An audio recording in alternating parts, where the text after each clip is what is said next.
This video is sponsored by Squarespace, the best way to create your website.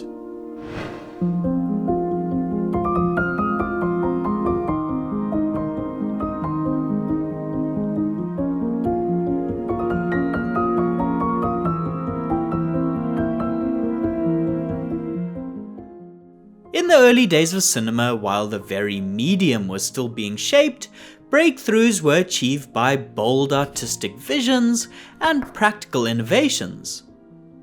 Gregg Toland wasn't just a cinematographer, he was a technical pioneer who helped invent many aspects of the visual language of modern cinema, from deep focus to layered composition and a bold use of shadow.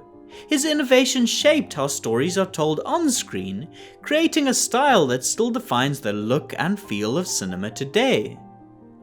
Let's examine his influence by going over some of his philosophical ideas and his technical execution of them in today's cinematography style. Gregg Toland began his journey into cinematography in the silent film era, starting as an assistant at Samuel Goldwyn Studios in the 1920s. One of the cinematographers who he assisted, Arthur Edison, had a great influence on his style later, introducing him to angular, low-angle compositions and lighting with lots of shadow. He gained a reputation for his technical skill and curiosity, quickly working his way up from camera assistant to cinematographer by his 20s. Unlike today, where cinematographers mainly work as freelancers, jumping from production to production, under the old studio system, crew were hired to individual Hollywood studios on long-term contracts. Although he was occasionally loaned out to other studios, the majority of his work was done for Goldwyn, who he stayed in contract with from 1926 until the end of his career. This meant he had an enormous output, normally working on around 3 or 4 studio films per year for a variety of famous directors such as Howard Hawks, John Ford, and famously Orson Welles. Toland's cinematography was driven not just by technical mastery, but by a deep philosophical belief in storytelling through visuals. He rejected the conventions of the Hollywood star system, where often the lead actress had to be lit in soft, flattering light to emphasize youth and beauty. In particular in his work with actress Gloria Swanson, where he felt the photography was compromised by being forced to make her always appear glamorous in every shot. He believed that the images should serve the narrative and atmosphere demanded by the script, not vanity. For him, a film's visual style had to be dictated by the story itself. This meant breaking away from polished studio standard lighting in favor of bold, expressive choices that enhanced mood and meaning. He embraced deep shadows, stark contrasts, and unconventional low-angle compositions, techniques that grounded the camera in the world of the characters, rather than elevating them above it. For certain screenplays which demanded a more realistic look, such as The Grapes of Wrath, he used real, practical sources like candles or kerosene lamps, which could be seen on screen and cast unflattering but realistic light across faces. For many day exteriors, he shot straight towards the sun, backlighting characters so that their faces became shrouded in darkness or were hit with a hard shadow, contrasting the classical Hollywood expectation of always keeping actors brightly and flatteringly exposed with a frontal light source. However, this wasn't always the case.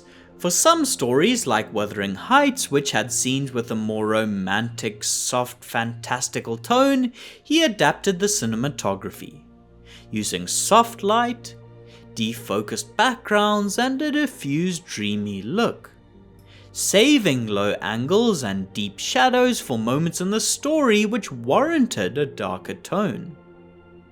Toland's philosophy prioritized emotional truth and thematic clarity over aesthetic gloss, and that ethos helped define how cinematography could function, not just to show, but to say something. His famous work on Citizen Kane is a testament to this.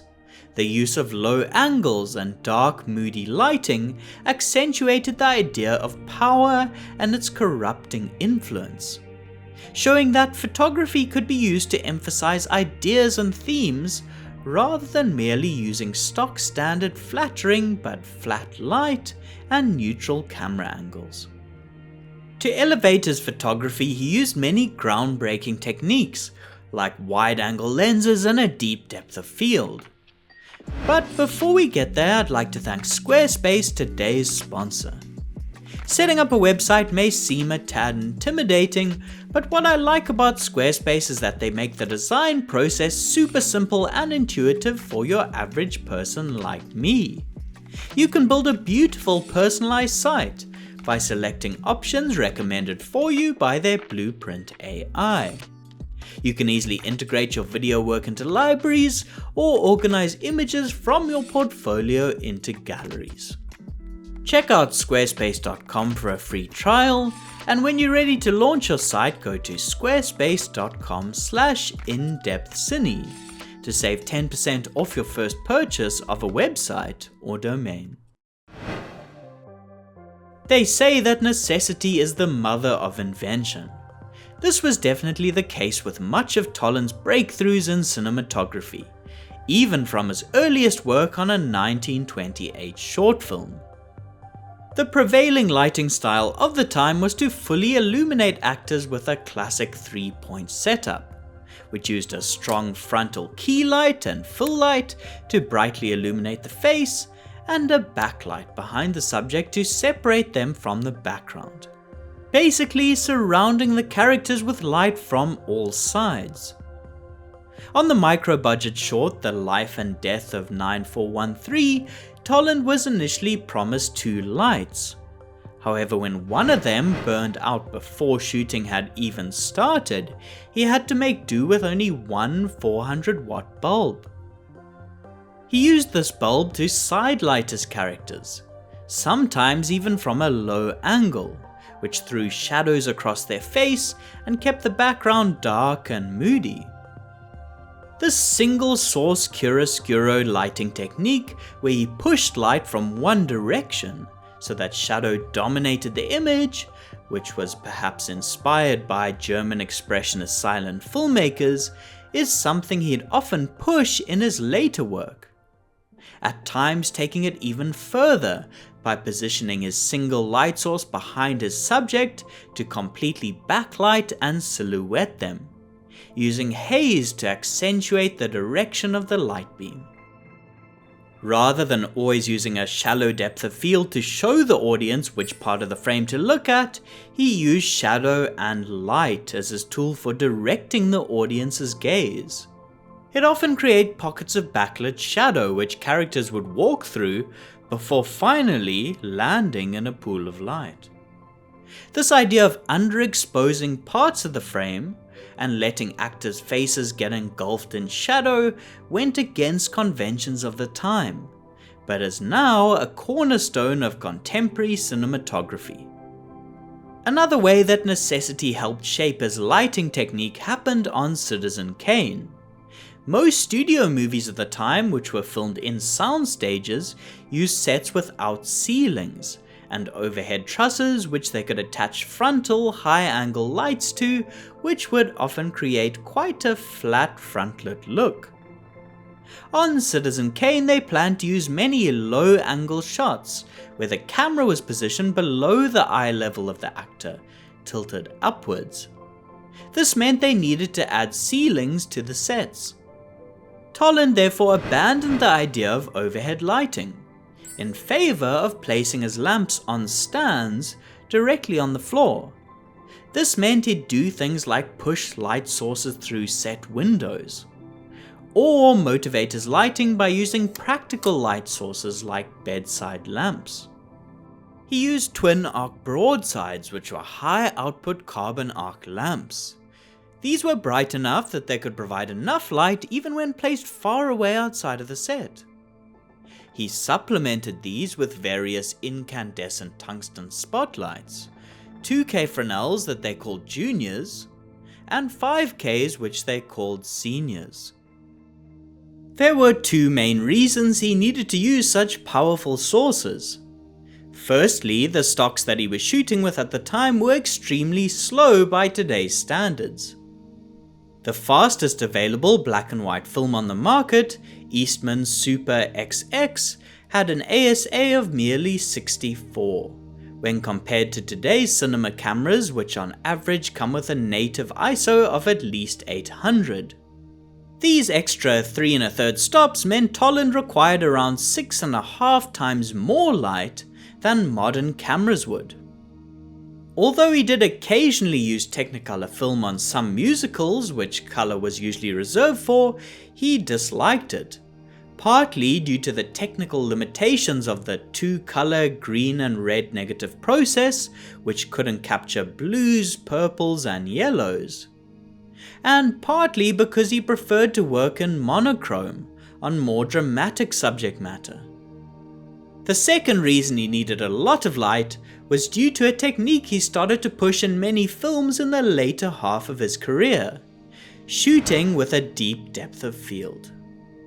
This means that more of the deeper background will be rendered in sharp focus rather than the conventional method of using a shallow depth of field, which renders backgrounds soft and blurry.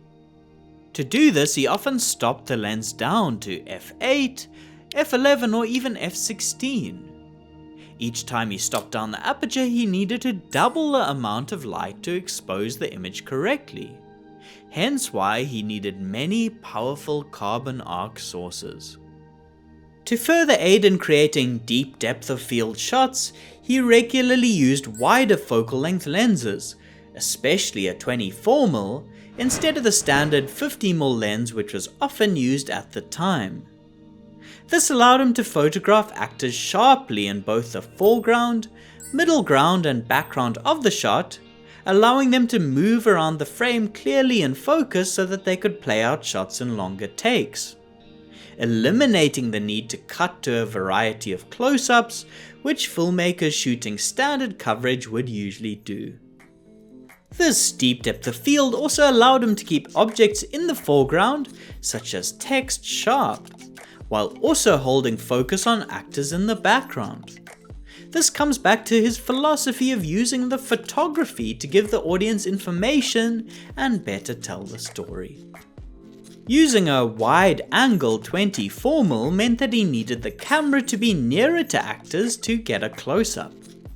The issue was that many cameras of the time were excessively noisy, which made recording sync sound difficult. To overcome this, he used a camera called the Mitchell BNC, where the B stood for blimped and the N stood for noiseless. This blimped system lined the inside of the camera with a soundproof material that decreased the whir of the film flying through the gate and made recording sync sound possible. The BNC was also lightweight for its time and allowed Toland to move the camera around more easily on a dolly, getting more dynamic motion than the statically photographed early sync sound movies. Gregg Toland is an innovator and pioneer, not only in his use of certain gear and techniques, but also in the way that he used photography as a means to impart a mood, tone, and information to the audience. Rather than just seeing his role to be that of a technician, he pushed the idea that photography is its own visual language, which can be used alongside the other elements of cinema to tell a story and elevate the narrative.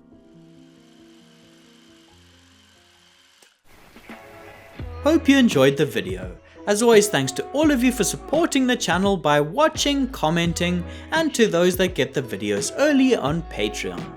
Otherwise, until next time, thanks for watching and goodbye.